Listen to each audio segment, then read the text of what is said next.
The fluorescent lights of Mercy General Hospital's trauma wing hummed with the kind of mechanical persistence that Dr. Ilara Thorne had stopped hearing 20 years ago. At 3:00 a.m. on a rain-soaked Tuesday in Chicago, the sound was just another layer of white noise beneath the rhythmic beep of monitors and the distant wail of sirens cutting through the September storm. Elle stood at the scrub sink, her hands moving through the motions with practiced efficiency. Water cascaded over her fingers, washing away the blood of the gunshot victim she'd just stabilized. The man would live. Another life pulled back from the edge. Another name she'd never remember in the morning. At 54, Elle Thorne was the kind of nurse who held trauma departments together through sheer force of will and 3 decades of hard-earned expertise. Her auburn hair, now more silver than red, was pulled back in a tight bun that revealed the sharp angles of a face that had seen too much suffering to waste energy on vanity. Her green eyes were bloodshot from the double shift, but they remained alert, cataloging every detail of the controlled chaos around her. She dried her hands on a paper towel and glanced at the wall clock. 3:02 a.m. Her shift had officially ended at 2:00 a.m., but in a level 1 trauma center, the concept of a clean handoff was a comfortable fiction. The incoming nurse had been delayed by the storm. Elle had stayed. She always stayed. The emergency department was finally settling into that strange pre-dawn quiet when the night shift nurses began to believe they might actually catch their breath before sunrise.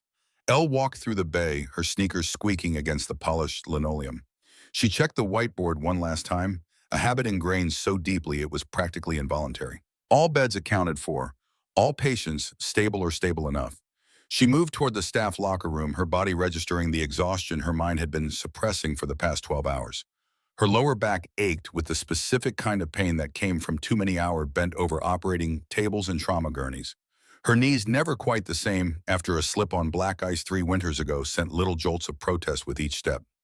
The locker room was empty. The night shift crew was scattered across the department, dealing with the steady drip of post-bar closing injuries and late-night emergencies. Elle spun the combination lock on her locker with fingers that had performed the motion thousands of times. Inside, tucked between her spare scrubs and a dog-eared paperback she'd been trying to finish for 6 months, was a photograph. Robert smiled up at her from the frame. Her late husband, frozen at 48 before the cancer had carved away everything except the essential architecture of the man she'd loved. 3 years gone now, but the empty side of the bed still felt like an open wound some mornings. Beside the photograph was her father's stethoscope, a Littmann Cardiology 2 from 1951, the rubber tubing cracked and repaired with medical tape, the bell burnished with decades of use. Staff Sergeant Aunt Duncan Thorne, 82nd Airborne, had carried it through the frozen hell of Korea in 1952, using it to save wounded paratroopers in aid stations that were little more than tents against the wind. He'd earned a Purple Heart for his trouble and a lingering pneumonia that would eventually kill him in 2003, 51 years after he'd first set foot on the Korean Peninsula. Elle lifted the stethoscope from the locker, feeling its familiar weight. Her father's last words to her, whispered from a hospital bed, not unlike the ones she worked around every day, had been simple and clear. "Save the ones the system won't, Ellie girl." She draped the stethoscope around her neck. It didn't match her modern equipment, but she wore it during every shift anyway. A reminder of why she'd become a nurse in the first place. A reminder that medicine was supposed to be about saving lives, not managing budgets. Elle was closing her locker when the overhead PA system crackled to life. Trauma 1 incoming. ETA 2 minutes. Male, approximately 45 years old, found unresponsive. Suspected septic shock. Repeat, Trauma 1 2 minutes. Elle's exhaustion evaporated like alcohol under a flame. Her body shifted into that hyper-focused state that every trauma nurse knew intimately. The state where time stretched and compressed simultaneously, where training and instinct merged into something that looked like magic to civilians. She was moving before she'd consciously decided to move her sneakers, carrying her back through the maze of hallways toward Trauma Bay 1. The incoming nurse could handle the handoff paperwork. Right now, someone was dying, and Elle Thorne was very good at preventing that. The ambulance bay doors burst open at 3:08 a.m. 2 paramedics wheeled in a gurney, and Elle's trained eye immediately cataloged everything that was wrong. The patient was male, middle-aged, dressed in layers of filthy clothing that marked him as one of Chicago's invisible population. Homeless. But beneath the grime, Elle saw something that made her look twice. The man's hands, visible where they'd pulled free of the thin blanket, were calloused, but not in the random pattern of street living. These were purposeful calluses. Workers' hands. Fighters' hands. BP 70/40, and dropping the lead paramedic, a young woman named Rodriguez, whom Elle had trained 2 years ago, called out as they transferred the patient to the trauma bay bed. Temperature, 104.2, respirations shallow and rapid. Found him collapsed in an alley off West Madison. No ID, no wallet. John Doe. Elle moved to the bedside, her hands already reaching for the patient's wrist to check his pulse. Thready. Fast. The man's skin was gray, clammy, burning with fever. Classic septic shock. Something somewhere in his body was catastrophically infected, and his system was shutting down in response. Get me a blood pressure cuff and start 2 large-bore IVs, Elle commanded. The night shift team, smaller than the day crew, but no less competent, moved with practiced efficiency. CBC CMP lactate blood cultures. I want chest and abdominal x-rays. Move. She leaned over the patient, checking his pupils with her penlight. Sluggish but reactive. She ran her hands along his torso, feeling for injuries, for clues. Her fingers found them on his lower abdomen, a pattern of old scars. Not surgical scars, shrapnel scars. This man's a veteran, Elle said quietly, more to herself than to the team. Combat wounds, old ones. The patient's eyes flickered open for just a moment. They were gray, clouded with fever and pain, but there was an intensity behind them that cut through the delirium. His lips moved, and Elle leaned closer to hear the whisper. Korengal, White Angel, they're coming for you. The words were slurred, barely coherent. Then his hand moved with surprising speed, pressing something small and hard into the pocket of Elle's scrubs. The inner pocket, the one she used for keeping her chapstick, and sometimes a protein bar when she remembered to eat. Before Elle could react, the man's eyes rolled back and his body went rigid. The monitor screamed. He's seizing, one of the nurses called out. Lorazepam, 2 milligrams IV, push. Elle ordered, her voice cutting through the alarm noise with the kind of authority that came from 3 decades of crisis management. And I need those labs stat. This isn't just sepsis. Something else is happening here. The team worked in coordinated silence, the kind of choreographed chaos that emergency medicine demanded. The seizure broke after 90 seconds, leaving the patient limp and unresponsive. Elle checked his vitals again. Blood pressure continuing to drop, oxygen saturation falling. The sepsis was accelerating. She pulled up the man's shirt to examine his abdomen more thoroughly, and what she saw made her jaw tighten. The shrapnel scars were extensive, suggesting a close-range explosion. But more concerning was the subtle distension of his belly and the mottled discoloration spreading across his lower right quadrant. Peritonitis. An infection in the abdominal cavity, probably from a perforated intestine or a necrotizing infection of the abdominal organs. He needed surgery. He needed it 2 hours ago. But first he needed to be stable enough to survive the trip to the operating room. That meant aggressive antibiotic therapy, immediately. Elle walked to the medication cart and pulled up the computerized system. She navigated to the high-level antibiotics, the ones reserved for the most critical cases. Vancomycin and meropenem. Together they cost more than $3,000 per dose. Together they were this man's only chance. She entered the order and waited for the system to process. The screen flashed red. Authorization required. The medications were locked behind a digital wall that required approval from the attending physician or the administrative supervisor on duty. Elle looked at the clock, 3:18 a.m. The attending was dealing with a multi-vehicle accident in Trauma Bay 3. The administrative supervisor was Dr. Julian Ashford, who was somewhere in the building but notoriously slow to respond to medication authorization requests. She looked back at the patient. His blood pressure was now 60/35. Critical, minutes away from complete cardiovascular collapse. Elle made a decision. She walked to the locked medication cabinet, the one that held the physical backup supplies for when the computerized system failed. She pulled out the emergency override key that every senior nurse was supposed to surrender at the end of their shift, but that Elle had been carrying on her keychain for 15 years because bureaucracy moves slower than death. The lock clicked open.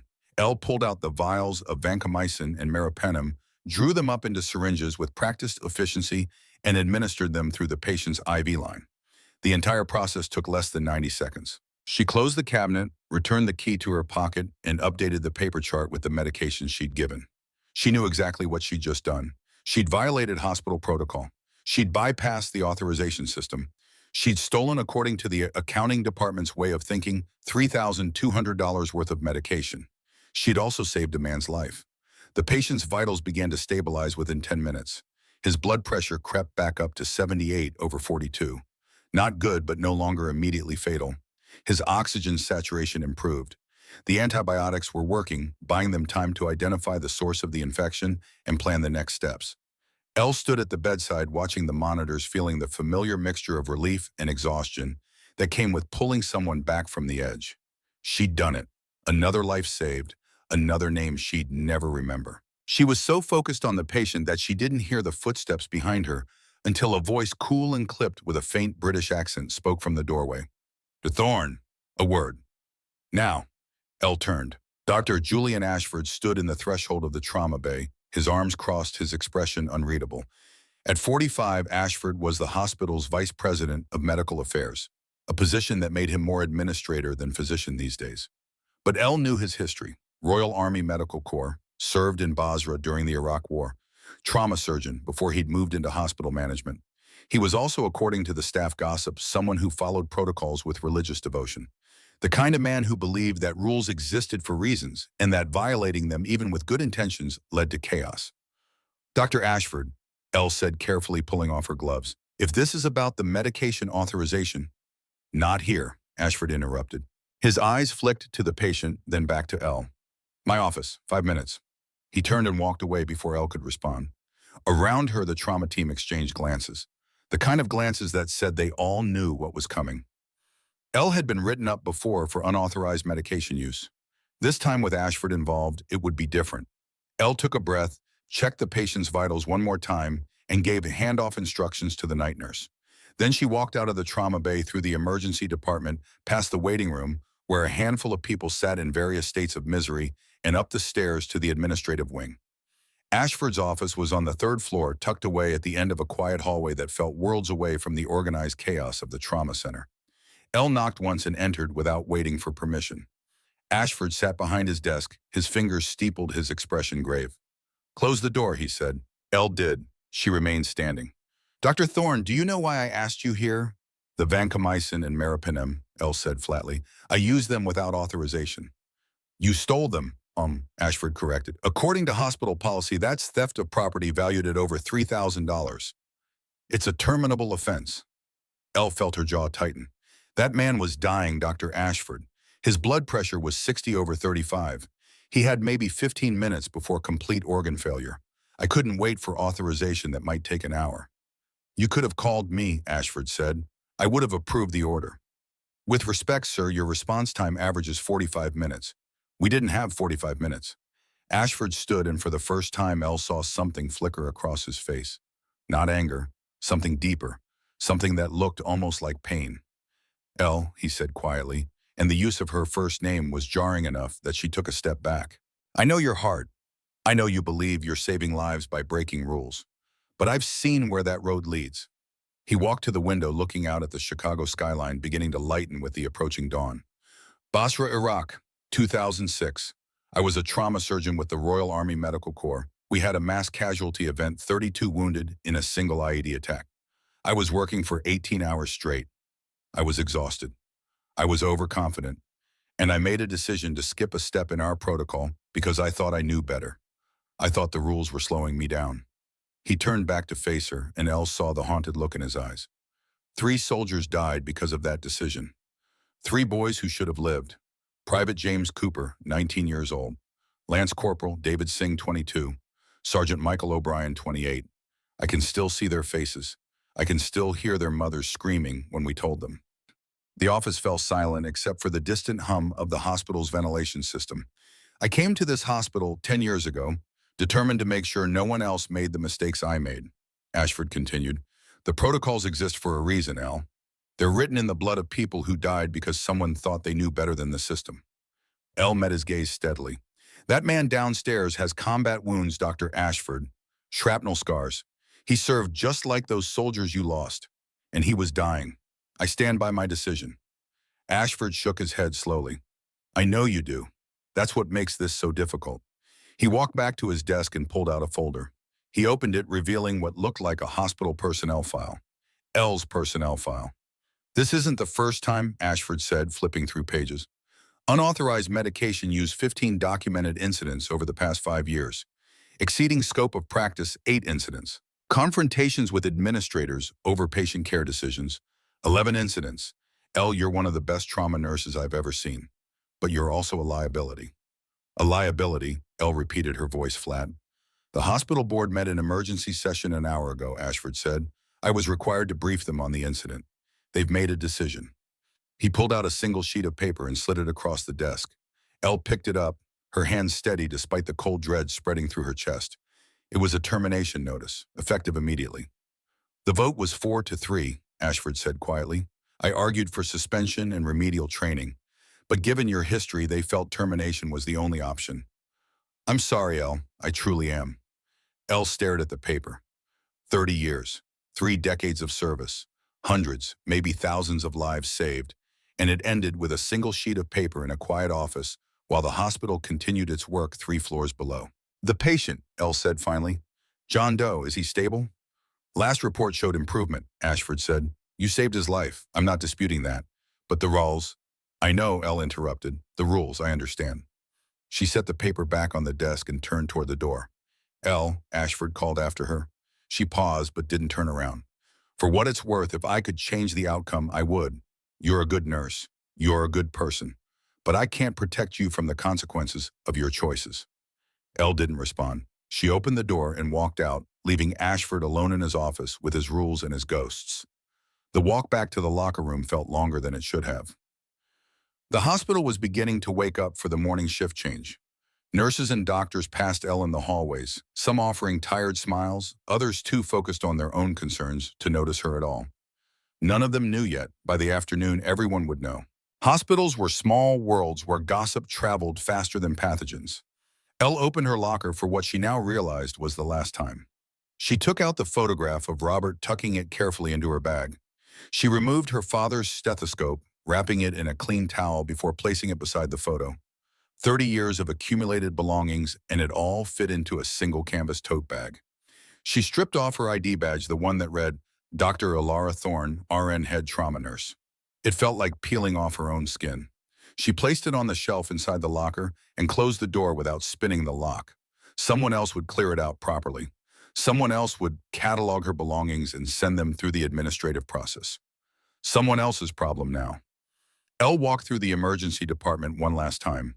The patient in Trauma Bay 1, John Doe, was still there, still unconscious, but stable. She paused at the doorway, watching the steady rise and fall of his chest, the rhythmic beep of the heart monitor that confirmed life continuing despite the odds.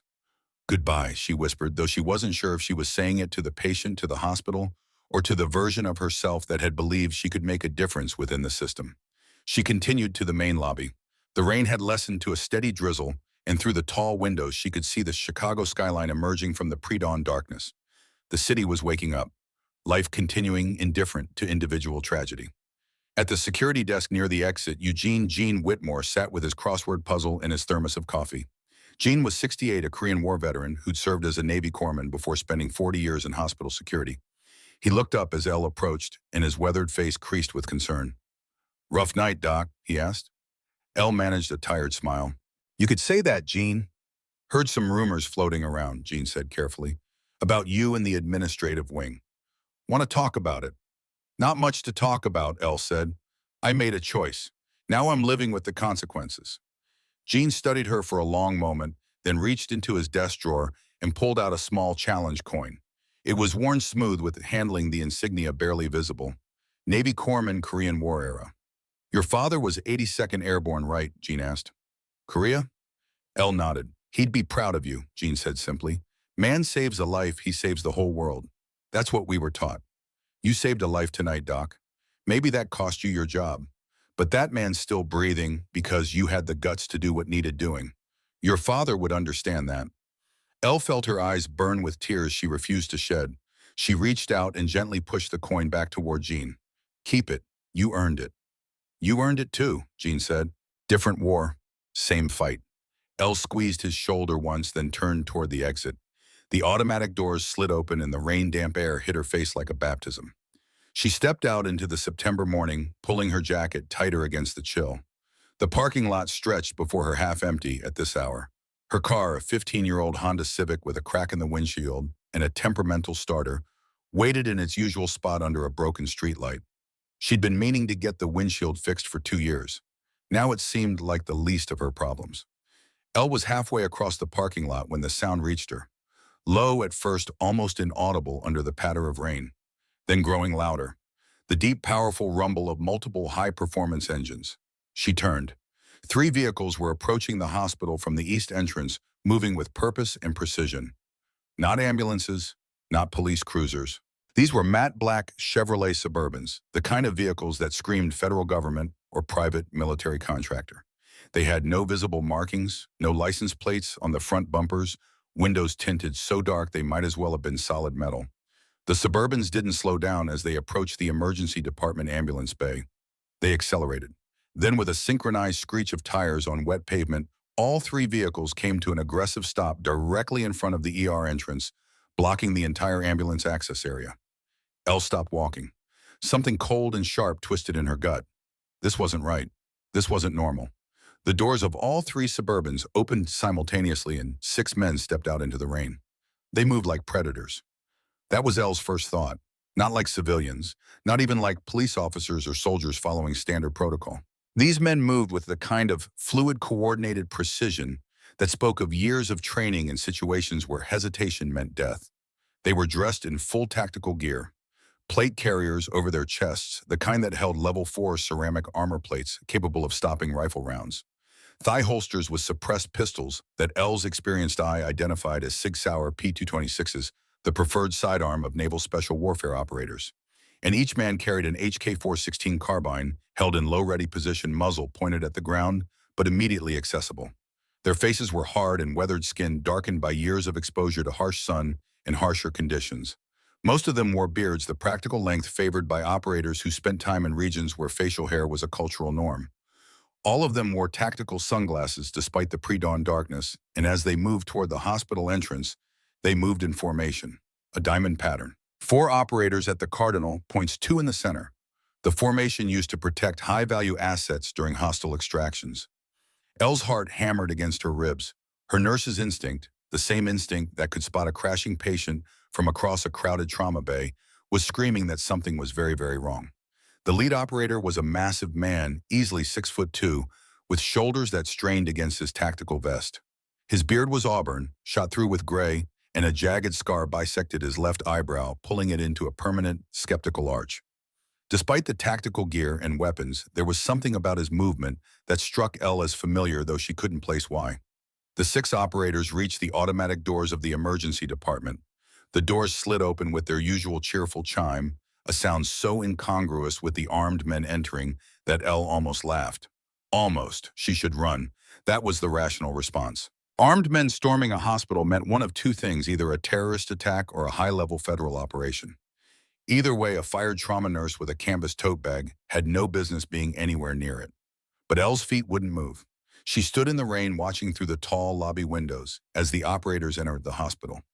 Watching as the normal morning bustle of the ER ground to a halt. Watching as doctors and nurses and patients all turned to stare at the armed men who had just violated every sense of safety that a hospital was supposed to provide. Through the windows, Elle saw Dr. Julian Ashford emerge from a hallway, his face flushed, his expensive shoes clicking on the polished floor as he rushed toward the operators. She couldn't hear what he was saying, but his body language was clear. Outrage, authority, the assumption that whoever these men were, they would defer to hospital administration. The lead operator didn't even look at Ashford. He walked past the administrator as if he were a piece of furniture, his eyes scanning the lobby with mechanical precision. The other 5 operators fanned out, taking positions near the exits and along the walls. Not aggressive, not threatening, just present, watching, controlling the space without saying a word. Ashford grabbed the lead operator's arm, his mouth moving in what Elle imagined was a demand for identification, an explanation, respect for his authority. The operator stopped. He turned his head slowly, looking down at the hand on his arm. Then he looked at Ashford, and even through the tinted windows, even from 50 feet away, Elle could feel the weight of that gaze. The operator said something in just a few words. Ashford's hand dropped from his arm like he'd been burned. The administrator actually took a step backward, his face going pale. Then the lead operator's head turned, and his eyes locked onto Elle through the window. She felt it like a physical impact. Recognition. Purpose. He had been looking for something. Someone. He had been looking for her. The operator's hand moved to his tactical vest, and for a heart-stopping moment, El thought he was reaching for his weapon. But instead, he removed his ballistic sunglasses with deliberate care, tucking them into a pouch on his chest. Even from this distance, El could see his eyes. Piercing, blue-gray, intense with an emotion she couldn't name. And then those eyes widened, just fractionally. Just enough for Elle to see the moment of recognition that mirrored her own sudden, impossible realization. The scar through the eyebrow, the set of the jaw, the way he held himself even 20 years older, even hardened by whatever wars he'd fought since she'd last seen him. Elle knew this man. The operator began walking toward the exit, toward her. The automatic doors slid open and he stepped out into the rain. The other 5 operators followed, maintaining their formation, but the lead man walked ahead alone, his eyes never leaving Elle's face. He stopped 3 feet in front of her. Up close, he was even more imposing. The tactical gear added bulk to an already large frame, and the weapons he carried spoke of violence as a profession. But his eyes, those blue-gray eyes, held something else entirely. Respect, reverence, and underneath it all, an emotion that looked dangerously close to love.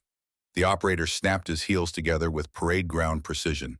His right hand rose in a crisp, razor-sharp salute that would have made a drill instructor weep with pride. "Ma'am," he said, his voice deep and rough, carrying easily over the sound of rain hitting pavement. "Commander Garrett Hawk, United States Naval Special Warfare Development Group, Bravo 6, actual reporting." Behind him, the 5 other operators came to attention and saluted in perfect unison. Elle stared at him. Her mouth opened, but no sound came out. Her brain was trying to process too many impossible things simultaneously. This couldn't be happening. This was exhaustion and stress, and maybe some kind of psychotic break brought on by being fired, and 3 decades of trauma work finally catching up with her. But the man standing in front of her was real. The rain darkening his tactical vest was real. The scent of gun oil and old smoke coming off him was real.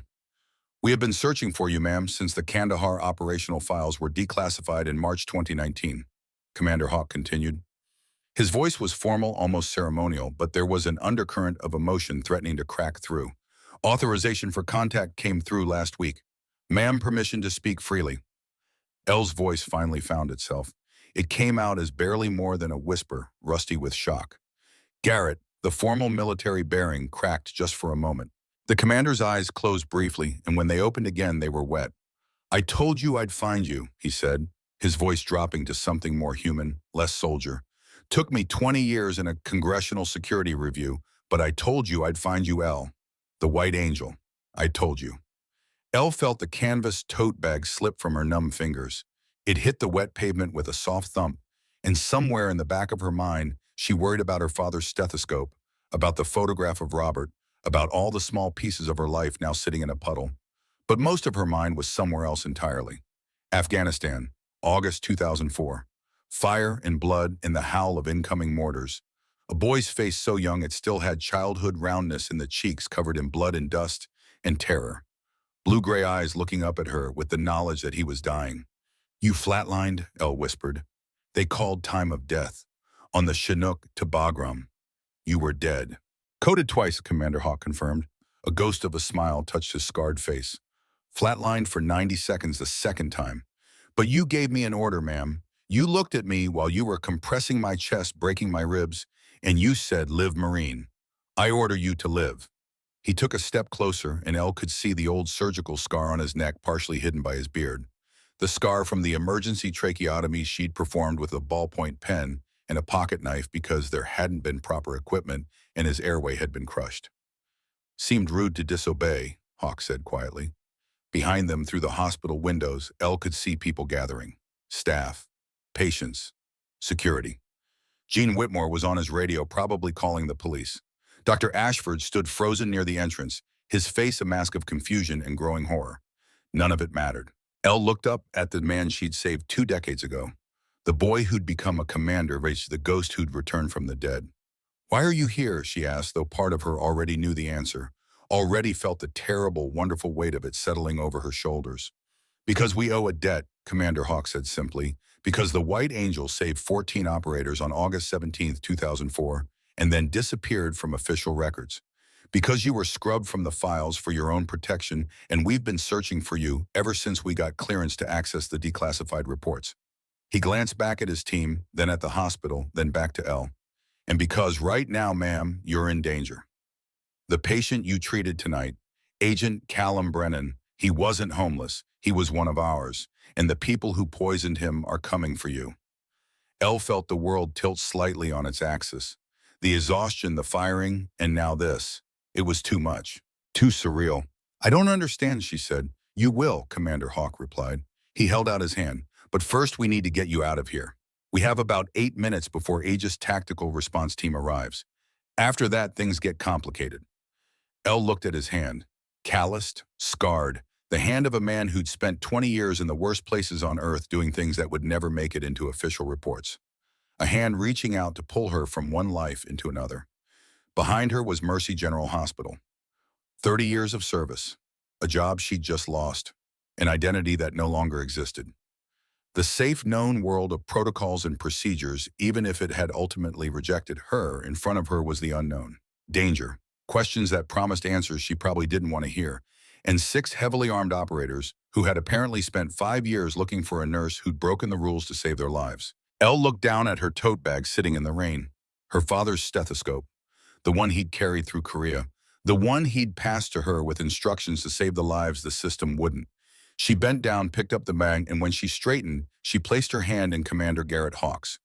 Then I guess we should go, she said. His grip was solid. Sure. The grip of a man who'd spent 20 years making sure people made it home alive. Yes, ma'am, he said. We should. The Suburban's interior smelled of leather gun oil and the particular brand of tension that came from armed men preparing for violence. Elle sat in the middle seat, flanked by Commander Hawk on her left and a massive operator the others called Titan on her right. The man lived up to his call sign, standing at least 6'7", with shoulders that barely fit through the vehicle's door. ETA to O'Hare Military Annex, 6 minutes, the driver called back. His voice was younger than the others, but carried the same clipped efficiency. Gulfstream is wheels up ready. Towers have been notified of priority departure.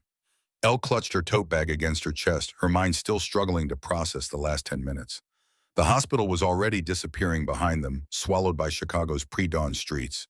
Through the rain-streaked windows, the city looked surreal, like a movie set for someone else's life. Commander, she said, her voice steadier than she felt. You said Agent Brennan was poisoned, that people are coming for me. I need you to explain what's happening. Hawk reached into his tactical vest and pulled out a manila folder. It was sealed with red tape marked Top Secret in block letters that looked both official and terrifying. He broke the seal without ceremony and opened the folder, revealing a photograph clipped to the first page. The man in the photo was younger, cleaner, wearing a suit instead of filthy layers of street clothes. But Elle recognized him immediately. John Doe from Trauma Bay 1.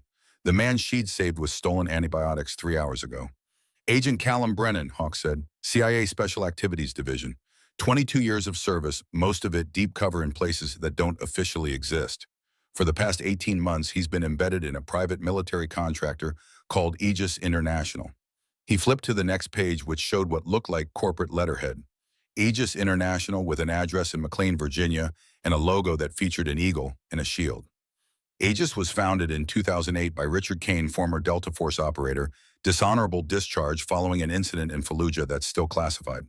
The company provides private military services, security consulting, and according to their public filings, training programs for allied nations. Hawk's jaw tightened, and Elle saw the muscle jump beneath his beard. What they actually provide is weapons intelligence and tactical support to anyone willing to pay their rates. No questions asked, no congressional oversight, no paper trail. He flipped to another page, this one filled with numbers and bank routing codes that meant nothing to Elle but clearly meant something significant to Hawk. Agent Brennan spent 18 months documenting a systematic embezzlement scheme.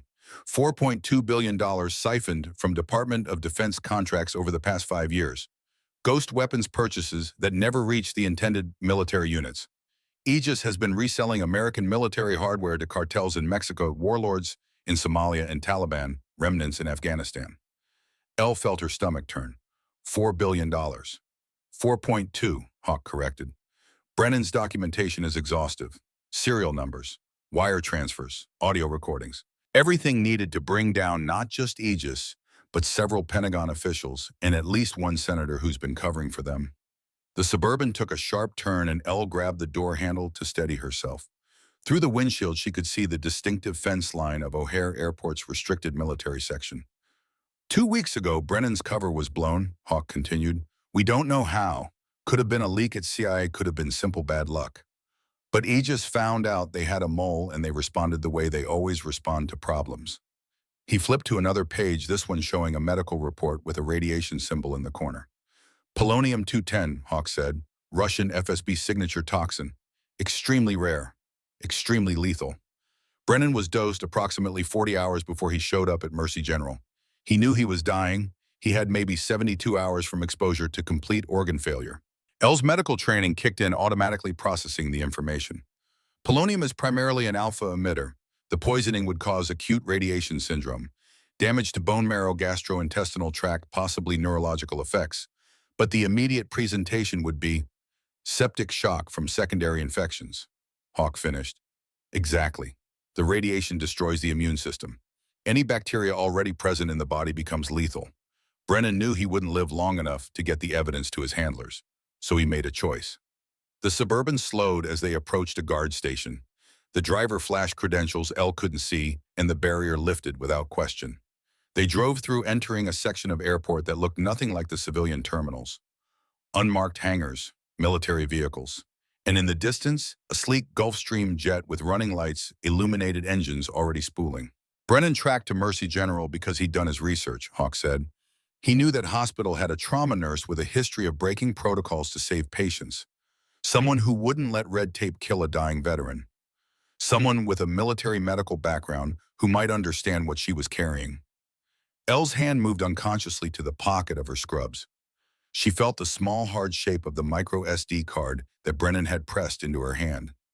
He gave this to me, she said quietly. I didn't realize until now. I thought he was delirious. He was, Hawk confirmed, but he was also lucid enough to complete his mission. The SD card contains copies of everything he collected over 18 months. Names, transactions, audio recordings. It's a death sentence for Aegis International and everyone connected to them. The vehicle stopped beside the Gulfstream. Through the window, Elle could see the jet's stairs extended, a warm glow spilling from the interior cabin. It looked impossibly luxurious, impossibly far from the world she'd inhabited just hours ago. Which brings us to why you're in danger, Hawk said. He closed the folder and looked at her directly. Aegis knows Brennan passed something before he died. They have people inside Mercy General. They know exactly who treated him in those final hours. And they know that Dr. Julian Ashford's sudden audit of your medication usage was no coincidence. Elle felt the blood drain from her face. What? Dr. Ashford was approached 2 weeks ago by an Aegis consultant. Hawk said, his voice gentle but merciless. They told him you were stealing medications for black market resale. They paid him $250,000 to run an audit, isolate you from hospital protection, and set you up for termination. The words hit Elle like physical blows. Ashford's rigid adherence to protocol. His speech about rules saving lives. The emergency board meeting at 3 in the morning. None of it had been about patient safety. All of it had been manufactured. They weaponized his PTSD, Elle whispered. They found a man who genuinely believes rules save lives, and they manipulated him into destroying mine. Yes, Hawk said. And now that you're fired, isolated, vulnerable, they'll move to retrieve the SD card. We intercepted communications 40 minutes ago indicating an Aegis tactical team was mobilizing to your location. We had a 10-minute head start. We used 8 of those minutes getting to you. As if on cue, the driver's radio crackled. Reaper, this is Overwatch. Multiple vehicles just entered Mercy General parking structure.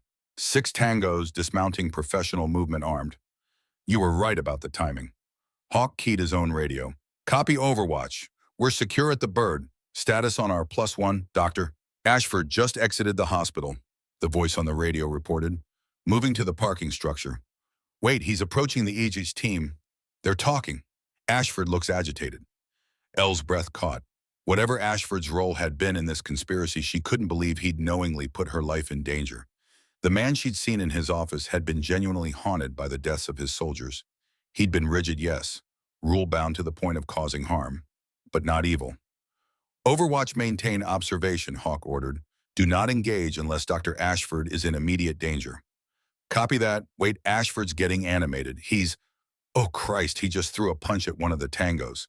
They're taking him down. 3 tangos have hands on Ashford, dragging him toward their vehicle. Remaining 3 are moving toward the hospital entrance. Hawk's jaw clenched. He looked at Elle, then at the jet, calculating. Commander, Elle said quietly, you need to save him. Our orders are to secure you and the intelligence package, Hawk said. Dr. Ashford made his choices. He was manipulated, Elle insisted. You said it yourself. They used his trauma against him. And the moment he understood what they'd really done, he tried to fight back. Hawk stared at her for a long moment. Then he keyed his radio again. Overwatch, paint the targets, holding Dr. Ashford. Whisper, you have the shot. A woman's voice came back calm and professional. 3 tangos clustered around the subject. I can drop 2, maybe all 3 if they're slow, but it'll be loud. Negative on the shots, Hawk said. Titan Frost Shadow with me. We're doing this old-fashioned. Cypher, get the doc and the package on that bird. Wheels up in 5 minutes whether we're back or not. He looked at Elle. Ma'am, I need you to trust my team. Get on that plane. If we're not back in 5 minutes, you leave without us. The intelligence you're carrying is more important than any individual life, including mine. Understood. Elle wanted to argue, but the look in his eyes told her argument was futile. She nodded. Good, Hawk said. He turned to the driver. Cypher, she's your responsibility. The young operator in the driver's seat nodded. Yes, sir. Hawk and 3 other operators exited the Suburban with fluid efficiency. Elle watched through the window as they moved back toward the gate, their weapons up, their formation tight. Then they disappeared into the pre-dawn darkness, and she was left with Cypher and the jet and the weight of $4 billion in evidence pressing against her thigh. Ma'am, Cypher said, turning in his seat. He was younger than the others, maybe 30, with intelligent eyes behind tactical glasses. We should board. It's not safe out here. Elle picked up her tote bag and allowed Cypher to escort her up the jet's stairs. The interior was exactly as luxurious as it had appeared from outside. Leather seats, polished wood trim, a cabin that looked more like a high-end hotel suite than a military transport. But the rear section, separated by a privacy curtain, told a different story. Through the gap, Elle could see medical equipment, a surgical table bolted to the floor, monitors and IV pumps, and a crash cart. This was a flying trauma bay. Commander said you might want to check on the general, Cypher said, gesturing toward the curtain. He's stable but weak. The field medic did what he could, but he needs a surgeon, Elle finished. She moved past Cypher, her nurse's instinct overriding everything else. Behind the curtain, she found a man lying on the surgical table, his chest bandaged, his face gray with pain and blood loss. General Nathaniel Frost was 62 years old, but the years had been hard ones. His hair was silver white, cut in a military crew cut that emphasized the sharp angles of his skull. His face was all hard planes and old scars, the map of a life spent in combat zones. But his eyes, when they flickered open at Elle's approach, were sharp and aware. White Angel, he rasped. You came. Elle was at his side, instantly checking his vitals on the monitor. Blood pressure was low, but stable. Heart rate elevated, but regular. Oxygen saturation in the low 90s, not great, but not immediately critical. General Frost, she said, her hands moving with practiced efficiency to check his bandages. Don't try to talk. I need to assess your injuries. Sergeant Frost, the general corrected with a weak smile. That's what I was when we met. Korengal Valley. August 2004. You remember, Elle paused, really looking at his face, trying to see past 20 years of aging and sun damage and hard living. And there, beneath all of it, she found the memory.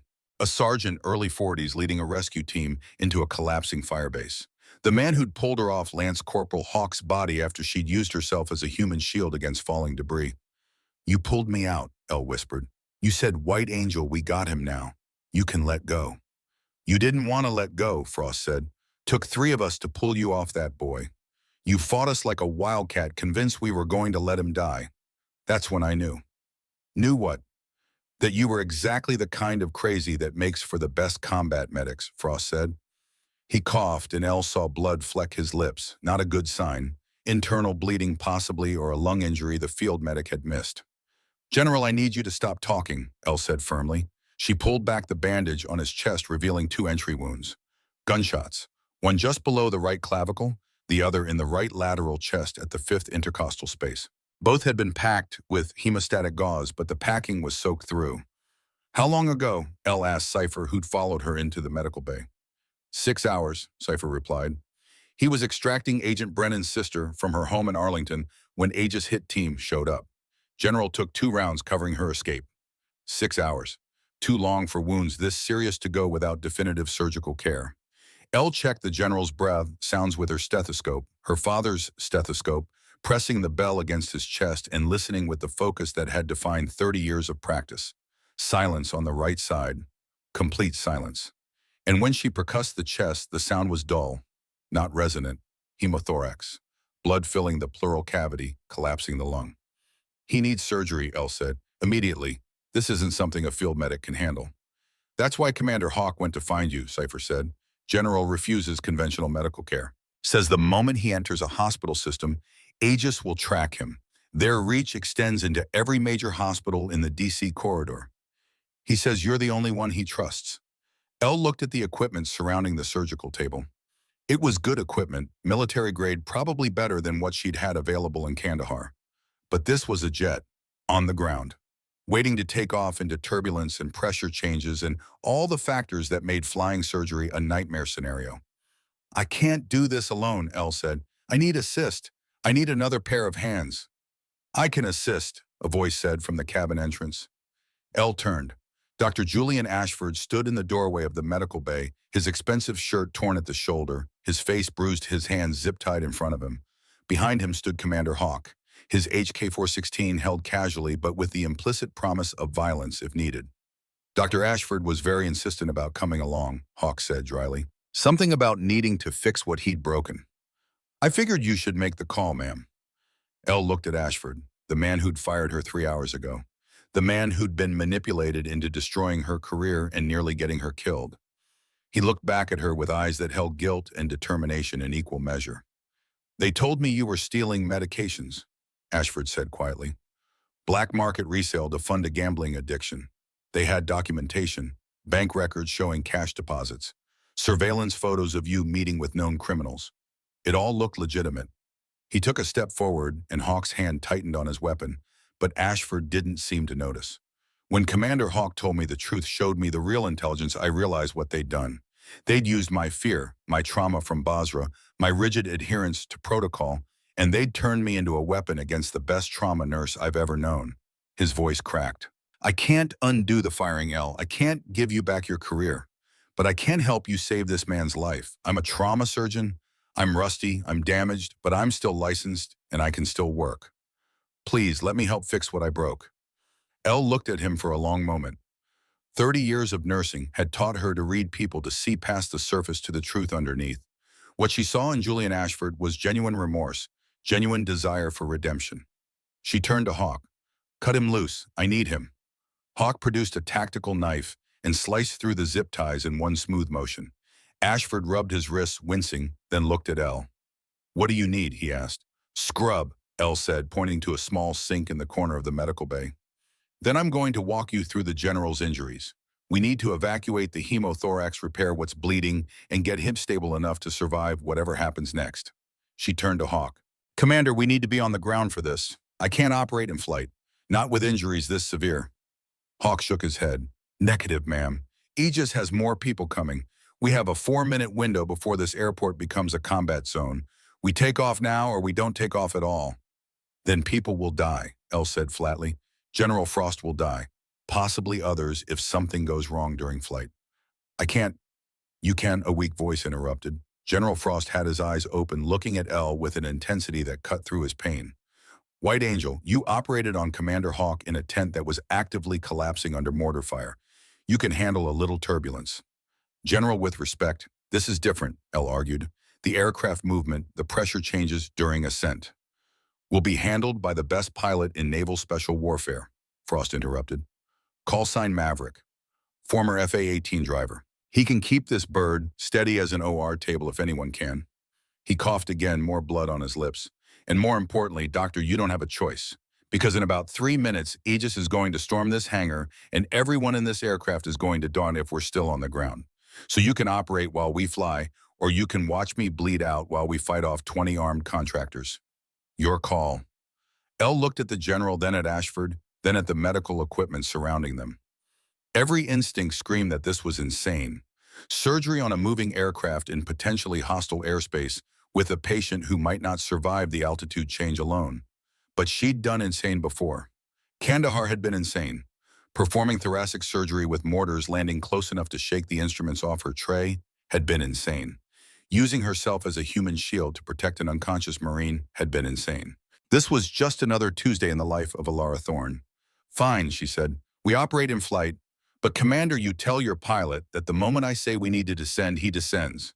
No arguments, no mission priorities. If this patient needs lower altitude to survive, we get lower altitude. Hawk nodded.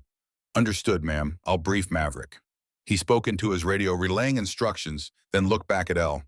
Wheels up in 90 seconds, strap down anything that's not bolted, and prepare for a very aggressive takeoff. Maverick's going to get us airborne and out of controlled airspace as fast as this bird can climb. Elle turned to Ashford. You ready? Ashford was already scrubbed gloves standing beside the surgical table like he'd done it 1,000 times before, which Elle realized he probably had. Before the bureaucracy and the guilt and the rigid adherence to protocol, Julian Ashford had been a trauma surgeon in a war zone. Muscle memory didn't forget. I'm ready, Ashford said. Tell me what you need. The jet's engines began to wind up the sound building from a whine to a roar. Through the small window in the medical bay, Elle could see the hangar doors opening, revealing the runway beyond. Dawn was breaking over Chicago, painting the sky in shades of gray and pink that would have been beautiful under any other circumstances. Elle positioned herself at the head of the surgical table, Ashford across from her. General Frost looked up at both of them, and despite the pain and blood loss, he managed to smile.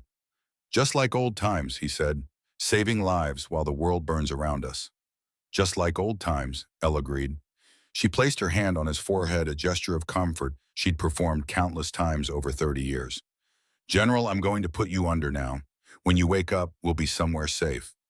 Nowhere safe anymore, Doc, Frost said. But I trust you, always have. Elle nodded to Cypher, who'd positioned himself to manage the anesthesia. The young operator might not have medical training, but he could follow instructions, and right now that was enough. Propofol 2 milligrams per kilogram, Elle instructed. Push it slow, watch his respiratory rate.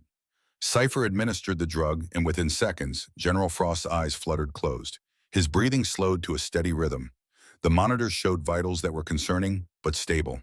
The jet lurched into motion. Elle grabbed the edge of the surgical table to steady herself as Maverick taxied toward the runway with aggressive speed. Through the window, she saw a flash of movement near the hangar entrance. Armed men running weapons up. Tango's at the perimeter. Hawk's voice came over the cabin speaker system. Maverick, get us airborne. Now. The jet's engines screamed to full power. Elle felt the acceleration press her against the surgical table as the aircraft rocketed down the runway. 80 knots. 100. 120. The nose lifted, and suddenly they were airborne, climbing at an angle that would have been terrifying if Elle had the attention to spare for fear. Reaper, this is Overwatch. Multiple vehicles pursuing on the taxiway. They're firing on your 6. The jet banked hard left, and Elle heard the distinctive crack of bullets hitting metal. But the sounds were distant, already falling away, as Maverick pushed the Gulfstream higher and faster. We're clear, Hawk announced, leveling at 20,000 feet. Maverick says he'll keep us smooth as he can, Doc. You have got the score. Elle looked down at General Frost, then at Ashford, then at the surgical instruments laid out on the tray beside the table. Let's begin, she said. She made the first incision with steady hands, cutting through skin and subcutaneous tissue to expose the chest wall beneath. Blood welled immediately dark and venous, but Elle had expected that. She'd operated in worse conditions, with worse bleeding, with less equipment. Retractor, she said, and Ashford placed it into her hand without needing to look. The man might be rusty, but he remembered the rhythm of trauma surgery, the dance of instruments and commands and synchronized movement. Elle opened the chest wall, spreading the ribs with careful pressure. The pleural cavity was full of blood, just as she'd expected, at least a liter, maybe more. She suctioned it out, watching the field clear, revealing the lung beneath. Collapsed, she narrated for Ashford's benefit. Complete pneumothorax, and there's our bleeder. The subclavian artery had been nicked by bullet fragments, a small tear that was pumping blood into the chest cavity with each heartbeat. Elle reached for a vascular clamp, and Ashford handed it to her before she could ask. Good hands, Elle murmured, clamping the artery proximal to the injury. The bleeding slowed to a trickle. Now I need to repair the vessel, suture 50 proline. The jet hit turbulence and both surgeons swayed, but their hands remained steady, hovering over the surgical field with the focus of people for whom distraction meant death. Elle placed the first stitch, pulling the edges of the torn vessel together with delicate precision. Then another stitch, another. 12 in total, each one a tiny knot that stood between General Frost and exsanguination. How's his pressure? She asked Cypher. Holding at 85/50, the young operator reported. Not great, but stable. Good enough, Elle said. She released the vascular clamp and watched carefully. No bleeding, the repair was holding. Ashford, I need you to handle the lung while I check for the second bullet, Elle said. Place a chest tube 32 French 5th intercostal space. Ashford moved with confidence, now the muscle memory fully engaged. He made a small incision between the ribs, inserted the chest tube with practiced efficiency, and connected it to the suction system. The lung began to re-expand immediately, pink tissue filling with air. Elle worked deeper into the chest cavity following the trajectory of the second bullet. It had entered at the 5th intercostal space, traveling laterally, and she found it lodged against the lateral chest wall, mercifully missing all major vessels. Forceps, she said. Ashford placed the instrument in her hand. Elle grasped the deformed bullet, a 9mm round that had mushroomed on impact, and extracted it with careful traction. It came free with a soft click of metal on metal. Got it, she announced. No additional vascular damage. We got lucky. She placed the bullet in a specimen container, then began the methodical process of closing. Layer by layer, tissue by tissue, bringing the general's chest wall back together with absorbable sutures that would dissolve over time. How long has it been? Elle asked. 42 minutes, Cypher reported. 42 minutes of surgery at 38,000 feet in a jet that was technically still in hostile airspace with a patient who'd been bleeding for 6 hours before they'd even started. And they'd done it. Elle placed the final stitch and stepped back, stripping off her blood-soaked gloves. He's closed. Vitals. BP 98/62, Cypher said, his voice carrying a relief. Heart rate dropping to 91, oxygen saturation climbing to 97%. Ma'am, I think you did it. We did it, Elle corrected, looking at Ashford. The British surgeon stood across from her, his borrowed scrubs spotted with blood, his face exhausted, but peaceful in a way Elle hadn't seen in his office earlier. Thank you, Ashford said quietly, for letting me help, for giving me a chance to remember why I became a doctor in the first place. Elle nodded. You're a good surgeon, Julian. You just forgot for a while. General Frost's eyes fluttered open, still groggy from the anesthesia but aware. He looked at Elle, then at Ashford, then at the monitors showing his improved vitals. Still alive, he rasped. Guess the White Angel still has the touch. Rest, General, Elle ordered. You're stable, but you need recovery time. Frost's hand moved weakly, reaching for Elle's. She took it, feeling the calluses of a lifetime soldier, the tremor of a man who'd just survived surgery without the benefit of a proper operating room. Elle, Frost said, they told me about you, showed me your records, the ones that were classified. Elle frowned. I don't understand. Fort Sam Houston, Frost said, 1998, Combat Medical Specialist course. You weren't just a volunteer nurse in Afghanistan. You were Army, trained combat medic. Elle felt her breath catch. She'd spent 20 years thinking that part of her life was scrubbed, erased, protected by the same classification that had hidden her role in Korengal Valley. How did you know? She whispered. Because I pulled your file, Frost said. When we started looking for the White Angel, I used every contact I had, called in every favor, found records that were supposed to be destroyed. You graduated top 2% of your class, turned down officer candidate school, left the Army in 2001 on personal hardship discharge. He coughed, wincing at the pain in his chest. Your father was dying. Staff Sergeant Duncan Thorne, 82nd Airborne Korean War. You left the military to take care of him. And when he died in 2003, you joined International Medical Corps and deployed to Afghanistan. Not running away from the Army. Going back to it, but on your own terms. Elle felt tears burning behind her eyes. No one had put it together like that before. No one had understood that her father's death hadn't been an ending, but a beginning. A promise to honor his legacy by saving lives without the bureaucracy that had sometimes gotten in the way of medicine. He made me promise, Elle said softly. His last words. Save the ones the system won't, Ellie girl. So I did. I tried to. You succeeded, Frost said. 14 operators that night in Korengal Valley. All of them lived because of you. Commander Hawk, Sergeant Rodriguez, Lieutenant Vaughn, Corporal Chen, Captain Matthews, every single one of them survived injuries that should have been fatal, because you refused to let protocol kill them. He squeezed her hand with what little strength he had. And now we're returning the favor. Ghost Squad needs a chief medical officer, L, someone who understands that sometimes the right thing requires breaking the wrong rules. Someone who can operate in the gray spaces where the system can't reach. General, I'm 54 years old, Elle said. I just lost my job. I'm tired and broken, and I don't know if I have it in me to start over. Tired and broken is what we specialize in, Frost said with a weak smile. Every operator on this plane has been tired and broken at some point. It's what you do with it that matters. Commander Hawk appeared in the doorway of the medical bay, his tactical vest removed, looking somehow more dangerous in just his combat shirt and holster. General's right, ma'am, Hawk said.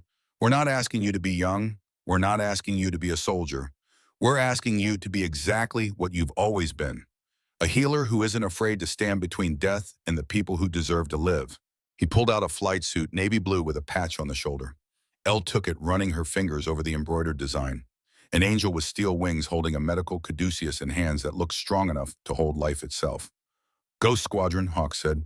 Listen, we don't exist on paper. No congressional oversight, no budget committees, no hospital administrators. Just a team of operators who handle the problems the system can't acknowledge and the lives the system won't save. Elle looked at the flight suit, then at General Frost recovering on the surgical table, then at Julian Ashford standing quietly in the corner, and finally at Commander Hawk, with his blue-gray eyes that had looked up at her from a blood-soaked gurney 20 years ago. What about Dr. Ashford? Elle asked. If I join, he needs to come too. You need 2 surgeons for a unit like this, one for primary, one for backup. Hawk looked at Ashford, evaluating. Dr. Ashford was manipulated by an enemy contractor and nearly got you killed. Why would you vouch for him?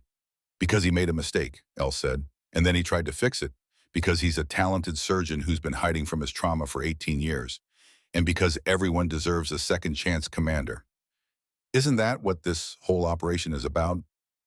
Hawk studied Ashford for a long moment. Doctor, you were paid $250,000 by Aegis International. Where's that money now? In an escrow account, Ashford said. I never touched it. The moment you showed me the truth, I contacted my attorney and had it frozen pending investigation. It'll be returned to the Department of Defense as a restitution. I don't want money I earned by betraying a colleague. And if we offer you a position with Ghost Squad, Hawk continued, you understand you'll be giving up a comfortable administrative career. No more suits, no more bureaucracy. Just medicine in places where medicine isn't supposed to exist. Ashford looked at Elle, then at General Frost, then back at Hawk. Commander, I've spent 18 years hiding behind rules because I was afraid of what happened when I broke them. 3 soldiers died in Basra because I made a mistake. But tonight in this aircraft, I helped save a general's life because I was finally brave enough to break the right rules. He straightened his shoulders. I don't want to go back to my comfortable career. I want to remember what it feels like to be a doctor, a real doctor. So yes, I'm in, if Dr. Thorne will have me as her partner. Elle extended her hand. Partners. Ashford shook it, and for the first time since she'd met him, Elle saw him smile. A real smile, not the administrative mask he wore in hospital corridors. Then welcome to Ghost Squad, Hawk said. Both of you, we land in Nevada in 3 hours. You'll have time to rest, get briefed on our operations, and meet the full team. After that, the real work begins. He turned to leave, then paused at the doorway. Ma'am, one more thing. The SD card Agent Brennan gave you. We'll need to secure it properly. That's $4 billion in evidence against some very dangerous people. They're not going to stop hunting for it just because we got you out of Chicago. Elle reached into her scrub pocket and pulled out the micro SD card. It was such a small thing, barely larger than her thumbnail, but it carried the weight of destruction for a conspiracy that reached into the highest levels of defense contracting. Commander, she said, what happened to Agent Brennan, the patient I treated? Hawk's expression darkened. He died 3 hours ago. The polonium poisoning was too advanced. Your antibiotics bought him time to pass the intelligence, but they couldn't save him from radiation sickness. He knew that. He accepted it. Elle felt a familiar ache in her chest. Another patient lost. Another life she couldn't save, no matter how hard she tried. He saved lives by dying, Hawk said gently, seeing her expression. The intelligence he gathered will take down Aegis. Prevent those weapons from reaching terrorist organizations, probably save hundreds or thousands of lives down the road. His death mattered, ma'am. That's all any of us can ask for. Elle nodded, but the ache remained. It always did. The jet leveled off at cruising altitude, and through the windows, Elle could see the sunrise painting the clouds in shades of gold and amber. They were heading west toward Nevada, toward a future she couldn't have imagined when she'd clocked out of Mercy General 6 hours ago. She looked down at her father's stethoscope still draped around her neck, spotted with General Frost's blood. Staff Sergeant Duncan Thorne had carried this instrument through Korea, through frozen aid stations, and desperate triage decisions, and the terrible math of combat medicine. Save the ones the system won't, Ellie girl. She tried to honor that promise in hospitals and trauma bays, and by following the rules right up until the rules became more important than the lives they were supposed to protect. And now she was being offered a chance to honor it in a different way. No rules except the ones that actually saved lives. No bureaucracy except the mission. No system except the one they built themselves. Elle pulled off her blood-stained scrubs and pulled on the flight suit. It fit perfectly like it had been made for her. The Steel Angel patch on her shoulder caught the sunrise light, and for the first time in years, maybe decades, Elle Thorne felt like she was exactly where she was supposed to be. "Welcome home, White Angel," General Frost said from his surgical table, his voice weak but warm. "Welcome home." 3 months had passed since the Gulfstream touched down at the Ghost Squad base, hidden deep in the Sierra Nevada mountains. 3 months since Elle had traded her nurse's scrubs for tactical medical gear and her hospital ID badge for a life that existed only in classified files and operational reports that would never see congressional oversight. The base itself was a marvel of Cold War engineering, repurposed for modern warfare. Built into the mountain in the 1960s as a nuclear command bunker, it had been officially decommissioned in 1992 and left to gather dust for 2 decades. Then General Frost, with resources Elle didn't ask about and authorization she suspected didn't technically exist, had transformed it into something that would have made the original architects weep with envy. The medical bay alone was better equipped than most Level 1 trauma centers. Elle stood in the center of it, now watching a group of 6 new operators run through tactical combat casualty care protocols she'd spent the past month drilling into their heads. They were good, these men and women who'd volunteered for Ghost Squad without knowing half of what they were volunteering for. They were fast, efficient, and most importantly, they listened when Elle told them that knowing how to kill someone was only half the job. Knowing how to keep someone alive when the universe wanted them dead was the harder half. "Whisper your tourniquet is 2 inches too low," Elle called out. The female sniper, Kiera Vaughn, adjusted immediately. "Better. Remember high and tight or you're just making them bleed slower. Tighten, check your patient's airway again." I saw that jaw thrust slip. The massive operator Magnus Oakes nodded and repositioned his training dummy's head. At 6'7" and 270 pounds of solid muscle, Titan looked like he could tear a person in half with his bare hands. But Elle had watched him spend 40 minutes practicing gentle IV insertion on a practice arm because he refused to hurt patients unnecessarily. That kind of dedication to the medical mission was why Ghost Squad worked. "All right, that's enough for today," Elle announced. "Real-world scenario training tomorrow at 0600. We're simulating a hostage extraction with multiple casualties. I want everyone fresh." The operators began cleaning their training area with military efficiency. Elle walked through the medical bay, running her hands along the equipment that had become as familiar as the instruments at Mercy General had once been. Better, actually. This equipment was maintained by people who understood that lives depended on it, not hospital administrators worried about quarterly budgets. "Doc Angel." Elle turned. Commander Hawk stood in the doorway, dressed in his usual tactical pants and combat shirt, his HK-416 slung across his chest like a natural extension of his body. 3 months of working together, and Elle still wasn't entirely comfortable with how heavily armed everyone was at all times. But she'd learned that in Ghost Squad's world, being unarmed was being unprepared. "Commander," Elle acknowledged, "if you're here about the training schedule modifications I proposed, I stand by them. Your operators need more medical training, not less." Hawk smiled, that small quirk of his scarred mouth that Elle had learned meant he was amused rather than annoyed. "Actually, ma'am, I'm here because General Frost wants to see you in the command center. We have a situation." The way he said situation made Elle's stomach tighten. She'd learned that particular tone over the past 3 months. It meant somewhere in the world people were dying and Ghost Squad was about to do something about it. "How bad?" Elle asked, already moving toward the door. "Bad enough that the general specifically requested both you and Dr. Ashford," Hawk said. "That usually means we're looking at mass casualty potential." They walked through the underground facilities corridors, past living quarters and armories and briefing rooms, all carved from solid rock and reinforced with enough steel and concrete to survive a direct nuclear strike. The base hummed with quiet activity. Operators maintaining weapons, intelligence analysts reviewing satellite imagery, support staff ensuring that the infrastructure of modern warfare continued without interruption. The command center was the heart of it all, a large room dominated by a central table with a holographic display system that General Frost had acquired from a defense contractor that didn't officially exist. When Elle and Hawk entered, the display was already active, showing a three-dimensional map of the United States-Mexico border region. General Frost stood at the head of the table looking healthier than he had 3 months ago, but still carrying the careful movements of a man whose chest had been opened by surgery. Dr. Julian Ashford was already present, studying the display with the focused intensity that Elle had come to appreciate in her partner. Dr. Thorne, glad you could join us, Frost said. We received intelligence 2 hours ago about a situation developing in Juarez, Mexico. I need your medical assessment. He manipulated the display, zooming in on a network of tunnels beneath the border. Red dots marked locations throughout the tunnel system. Aegis International is moving a weapons shipment through cartel-controlled tunnels, Frost explained. 200 M4A1 carbines, 50 AT-4 rocket launchers, and approximately 10,000 rounds of ammunition. The shipment is scheduled to transfer to Sinaloa cartel representatives in 48 hours. Weapons we paid for with tax dollars, Ashford said quietly, being sold to criminal organizations that will use them against American law enforcement and Mexican civilians.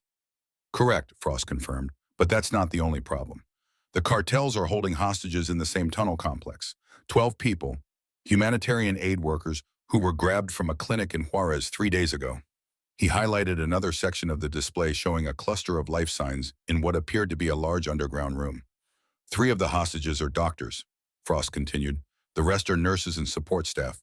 Intelligence suggests at least 2 of them have been injured. The cartels are using them as insurance against Mexican military action. Elle studied the display, her mind already calculating medical logistics.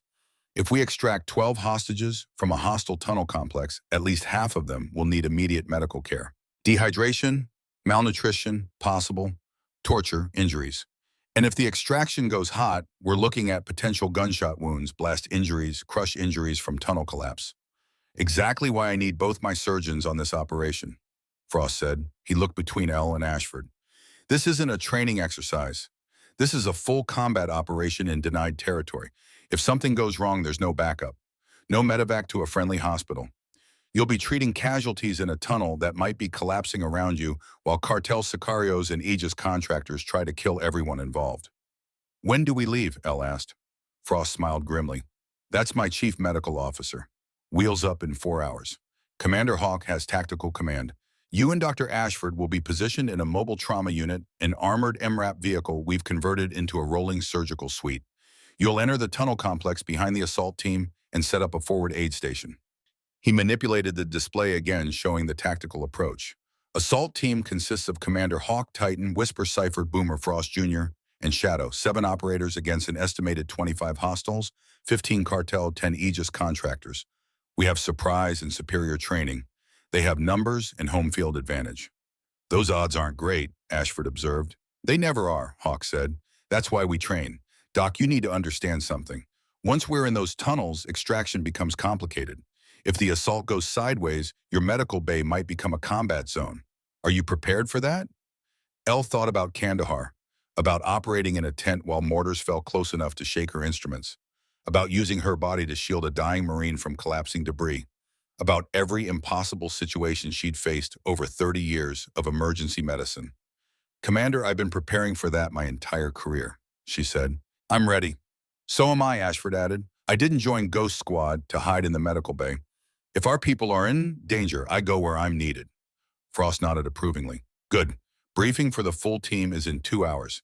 Get your gear sorted, review the medical protocols for tunnel operations, and say whatever prayers you say before walking into hell. Dismissed. 4 hours later, Elle found herself in the back of an MRAP vehicle, surrounded by enough medical equipment to stock a small hospital driving through the Mexican desert toward a tunnel entrance that wasn't supposed to exist. The sun was setting, painting the landscape in shades of orange and purple that would have been beautiful if LA had the mental space to appreciate beauty.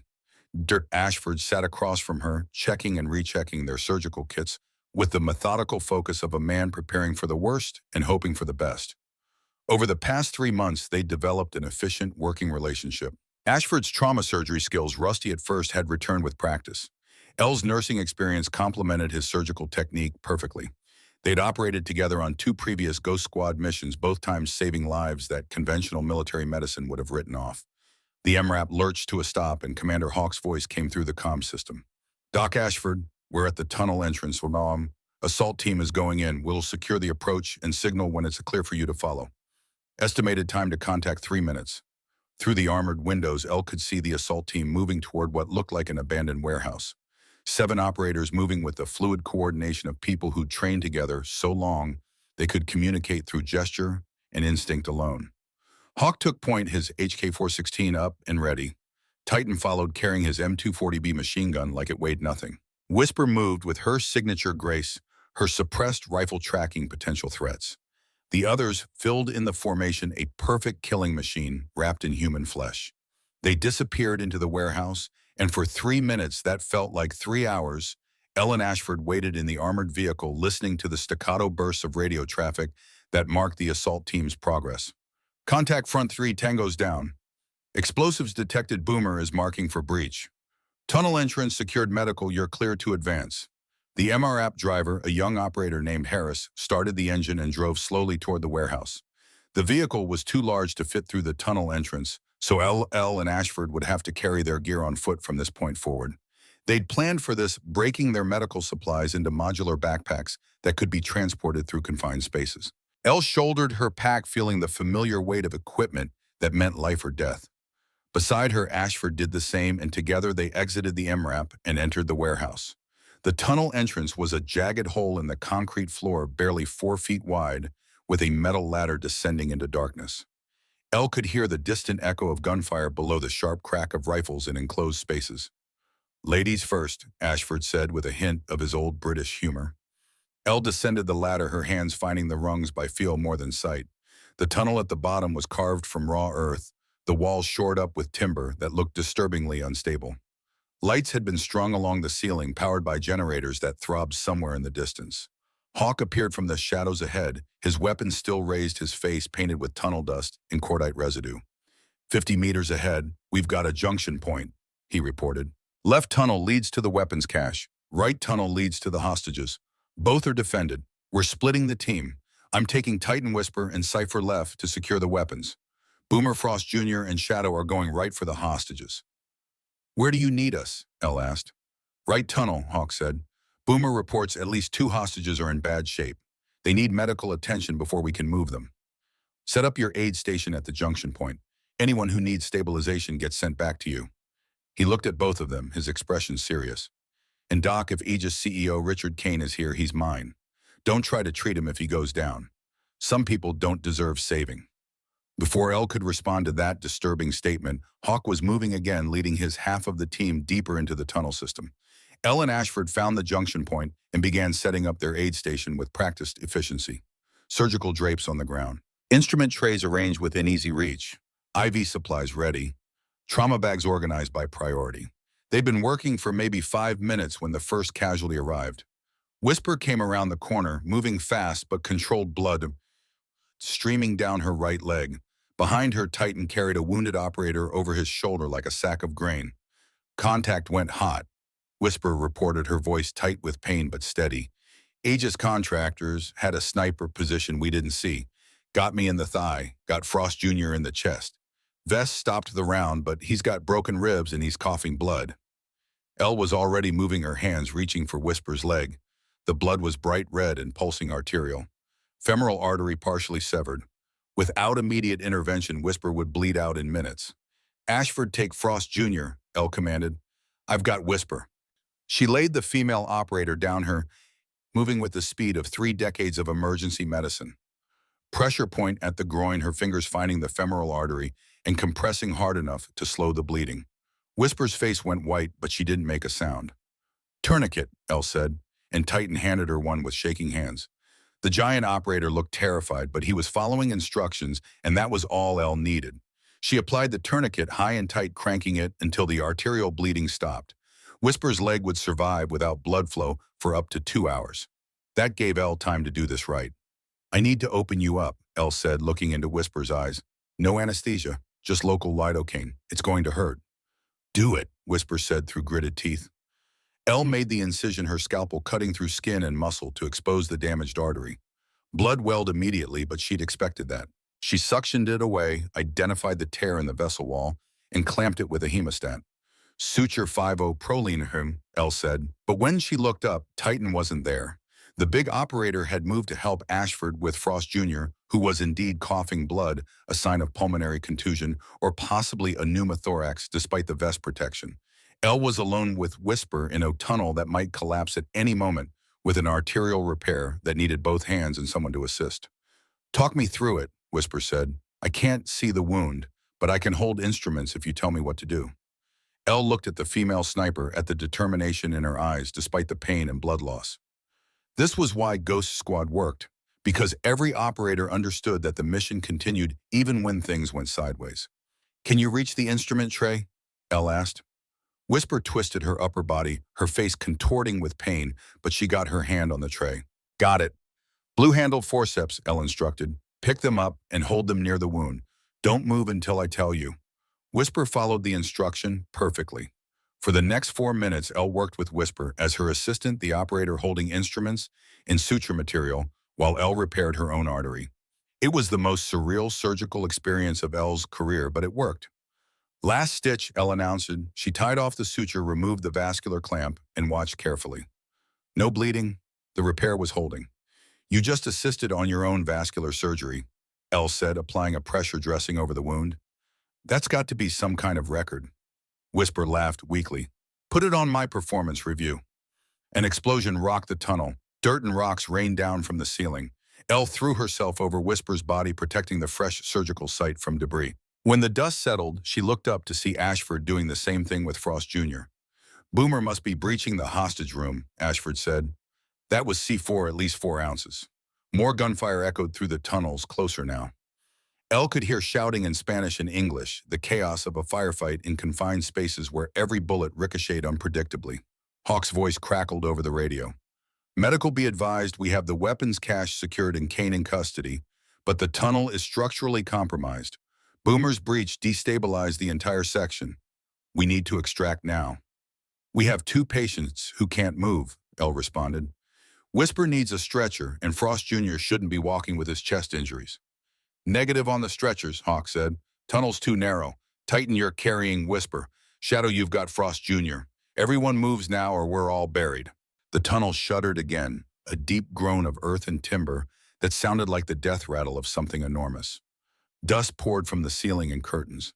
"Ashford, pack up what you can carry," Elle ordered. "Leave everything else." They worked frantically, shoving critical supplies into their backpacks. Titan appeared through the dust, scooped up Whisper with surprising gentleness, and disappeared back the way he'd come. Shadow arrived seconds later, helped Frost Jr. to his feet, and half-carried the injured operator toward the exit. Elle and Ashford were gathering the last of their equipment when they heard the sound. A woman's scream coming from deeper in the tunnel, from the direction of the hostage room. "Doc, move!" Hawk's voice on the radio was urgent. "That section is collapsing." But Elle was already running toward the scream, her medical instincts overriding her survival instincts. Behind her, she heard Ashford curse in British English and follow. The hostage room was a nightmare. 12 people, filthy and terrified, huddled against one wall. 3 cartel guards lay dead on the floor, courtesy of Ghost Squad's assault team. And in the corner, partially buried under a collapsed support beam, were 2 people. Elle recognized them immediately from the briefing photos. Dr. Helena Cortez, 38 Doctors Without Borders, and Dr. Yusuf Osman, 44 Red Cross. Both doctors, both trapped, both injured. "Ashford, you take Osman," Elle said, already moving toward Cortez. "I've got Cortez." Their Cortez was conscious, which was good. She was also bleeding from her abdomen, which was very bad. Elle could see the entry wound, a ragged hole in the lower right quadrant. Gunshot wound, probably from a stray round during the firefight. "I'm a doctor," Elle said, making eye contact with the trapped woman. "I'm going to get you out of here, but I need to assess your injuries first." "I know what I have," Cortez said, her voice weak but professional. "Through and through GSW lower right abdomen. Likely liver involvement. I'm bleeding internally. I have maybe 30 minutes before I go into shock." Elle respected the professional assessment. "Then we have 30 minutes. Let's make them count." She couldn't move Cortez until the beam was lifted, and the beam was too heavy for one person. Elle keyed her radio. "Commander, I need help in the hostage room. 2 doctors trapped under debris, both critical." "Doc, the tunnel is coming down," Hawk responded. "You need to evacuate." "Not without my patients," Elle said flatly. "Send someone or I'll lift this beam myself." 5 seconds of silence. Then, "Titan is coming to you. You have V2 2 minutes before I order a full evacuation, whether you're ready or not." Titan arrived exactly 90 seconds later, his massive frame barely fitting through the tunnel opening. He took one look at the situation, grabbed the support beam with both hands, and lifted it like it was made of balsa wood instead of solid timber. Elle pulled Dr. Cortez free, her hands already assessing the injury. The through-and-through GSW had indeed hit the liver. Cortez was bleeding internally, and without surgery, she wouldn't survive the extraction. Across the room, Ashford was working on Dr. Osman, who had a sucking chest wound and was fighting for every breath.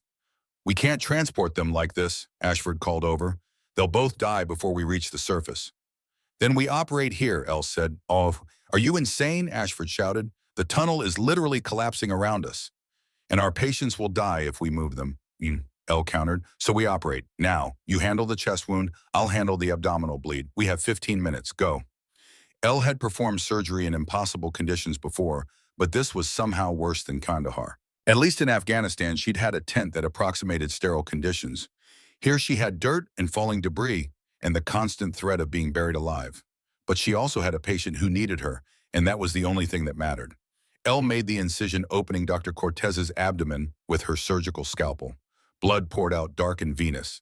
She suctioned it away with her portable suction device, exposing the liver beneath. The bullet had carved a channel through the right lobe, creating a wound that was bleeding faster than the body could compensate. "I'm going to pack your liver," Elle said to Cortez, who was still conscious and watching her own surgery with professional interest. "Surgical sponges to apply pressure directly to the damaged tissue.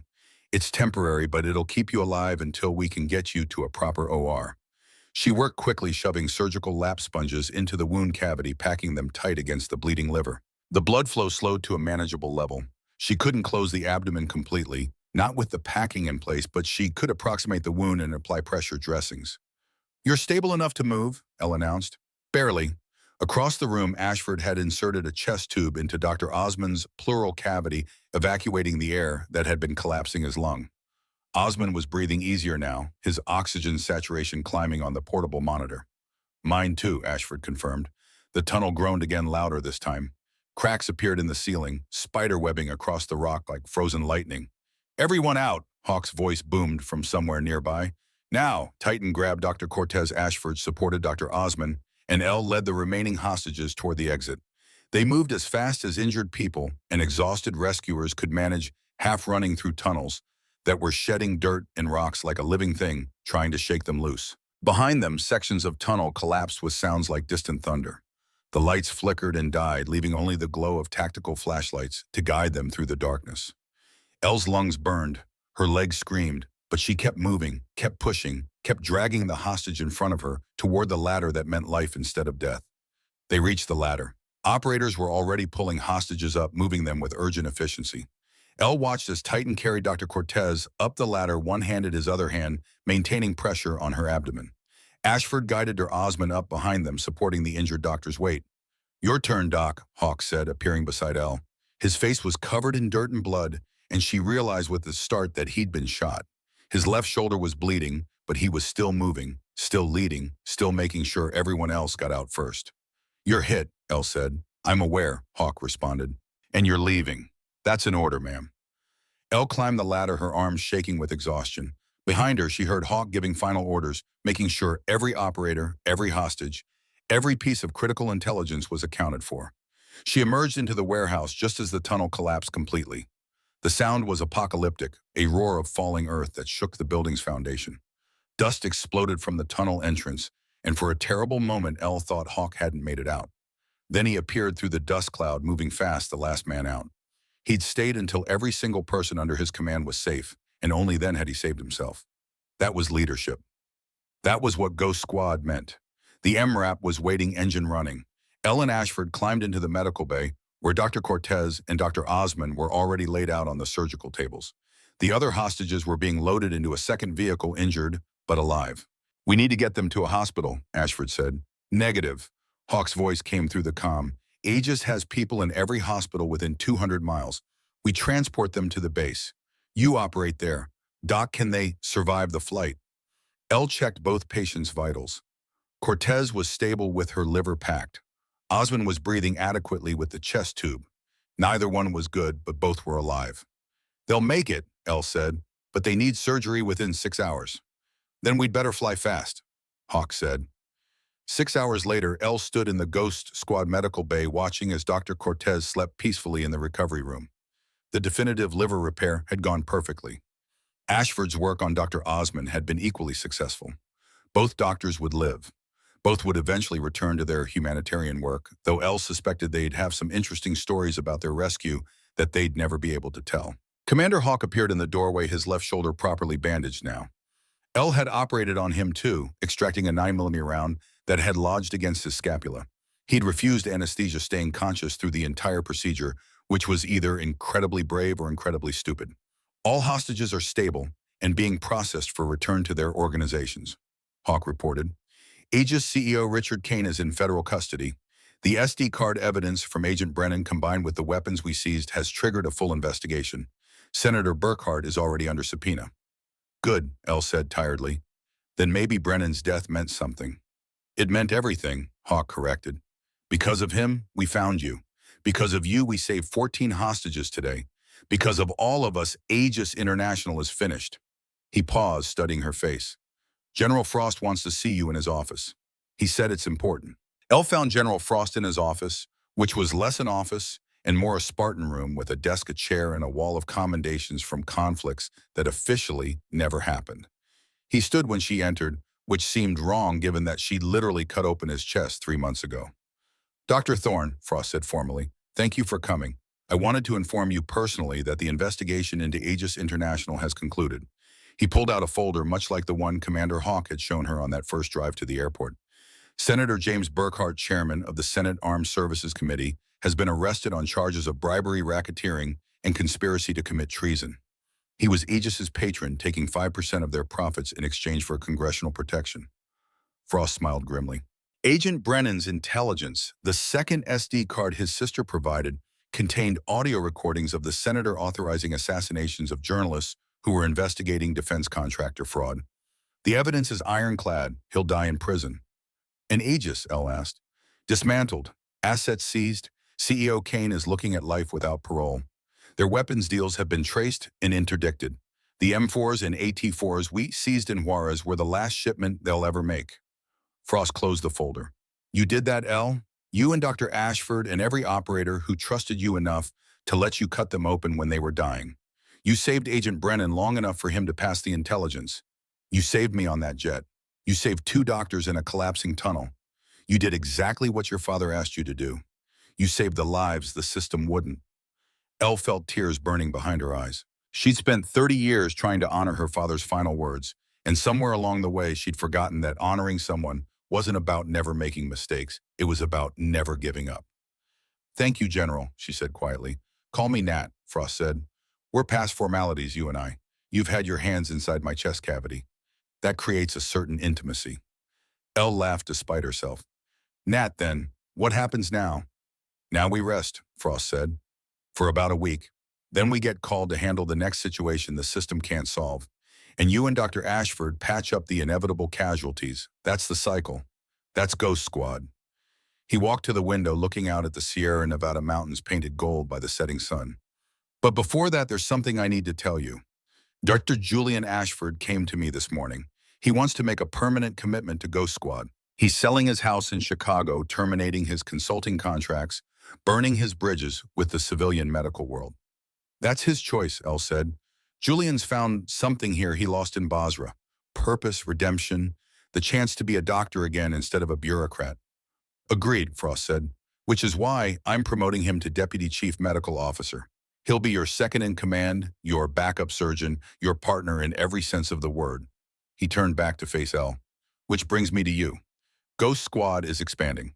We're adding 2 more assault teams, which means more operators who need medical training. I'm authorizing you to build a full medical department. 4 additional field medics, 2 more surgeons, whatever support staff you need. Elle's eyes widened. General, that's a massive responsibility. You've earned it, Frost said simply. You're not just Chief Medical Officer anymore, Elle. You're the heart of this organization. Every operator knows that if they go down, you'll move heaven and earth to bring them home alive. That kind of faith, that kind of trust, that's what makes Ghost Squad work. That's what makes impossible missions possible. He extended his hand. So what do you say, Dr. Thorne, ready to build something permanent, ready to save lives for as long as you can hold a scalpel? Elle looked at his hand, thought about her father, about Staff Sergeant Duncan Thorne carrying a stethoscope through Korean winters, Thought about her late husband, Robert, who'd always supported her need to help people, even when it meant long hours and missed dinners. Thought about 30 years of hospital politics and budget meetings and administrators who cared more about quarterly reports than patient outcomes. And then she thought about Commander Hawk, about the boy she'd saved who'd grown into a man who saved her right back. About Julian Ashford finding redemption in a tunnel that was collapsing around him. About Whisper assisting on her own vascular surgery because the mission demanded it. About Titan carrying wounded comrades with gentleness that belied his size. About every operator who trusted her to keep them alive when the universe wanted them dead. She shook Frost's hand. I'm ready, Nat. Let's build something that lasts. 3 weeks later, Elle stood on the tarmac watching the sun rise over the Sierra Nevada. A Gulfstream jet idled behind her engines, warming ready for wheels up. Inside the aircraft, Commander Hawk was briefing his team on their next mission. Embassy siege in Mogadishu, Somalia. 20 hostages, 3 critically wounded, conventional rescue impossible. Just another Tuesday for Ghost Squad. Dr. Ashford emerged from the base carrying his medical pack, looking more comfortable in tactical gear than he ever had in a suit. Over the past 3 weeks, he'd thrown himself into Ghost Squad's mission with the fervor of a convert. He'd run obstacle courses with the operators, practiced shooting at the range, and spent every spare moment studying tactical medicine protocols. Ready, partner? He asked Elle. Always, Elle replied. They walked toward the jet together. Behind them, the base hummed with activity. The expanded medical department Elle was building. The new operators in training. The intelligence analysts tracking threats across the globe. The support staff ensuring that Ghost Squad could operate in the shadows without ever emerging into the light.